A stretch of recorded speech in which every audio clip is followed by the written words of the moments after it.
We're in Romans 9. This is where that guy went to me the first time that I was really having a conversation. He went to Romans 9, and a lot of Calvinists will do this. They'll go to Romans 9:13. If you want to look at 13, it says, as it is written, Jacob have I loved, but Esau have I hated. Right? So let's get a little bit, let's go back just a little bit.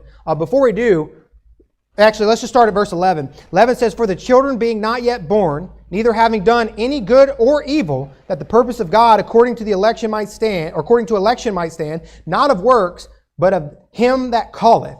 It was said unto her, the elder shall serve the younger, as it is written, Jacob have I loved, but Esau have I hated. Look at verse 6 real quick. It says, not as though the word of God had taken none effect. For they are not all Israel, which are Israel. Let me just go ahead and put it into you. This is talking about a nation. This is talking about a group of people, who the children are, who the promised seed is. It's talking about a nation of people, a people group. It is not talking about individuals, and I'll just prove it to you. In verse 12, it quotes the Old Testament. In verse 13, it quotes the Old Testament. What do I say every time it quotes the Old Testament? Go back to the Old Testament and read it. Now, I want you to stay in Romans 9, but I'll read it for you. The first one comes from Genesis 25. It says this, and the children struggled together within her, and she said, if it be so, why am I thus? And she went to inquire of the Lord. So she said, hey, why are the babies in me fighting with one another? That's what she's saying. And the Lord said unto her, just let it speak for itself. 2 nations are in thy womb, and 2 manner of people shall be separated from thy bowels. And the one people shall be stronger than the other people, and the elder shall serve the younger. Now, is that individuals or is that nations?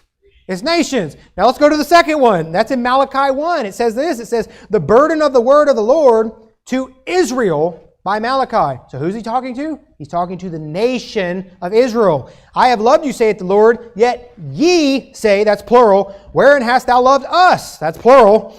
Why was not Esau Jacob's brother, saith the Lord, yet I loved Jacob, and I hated Esau, and laid his mountains and his heritage waste for the dragons of the wilderness? Whereas Edom, that's the nation of Esau, whereas Edom saith, we are impoverished, but we will return and build the desolate places. Thus saith the Lord of hosts, they shall build, but I will throw down, and they shall call them the borders of wickedness, and the people against whom the Lord hath indignation forever. And this is what it says, and your eyes shall see, and ye shall say, the Lord will be magnified from the border of Israel. Is that talking about individual people, or is that talking about nations and groups of people?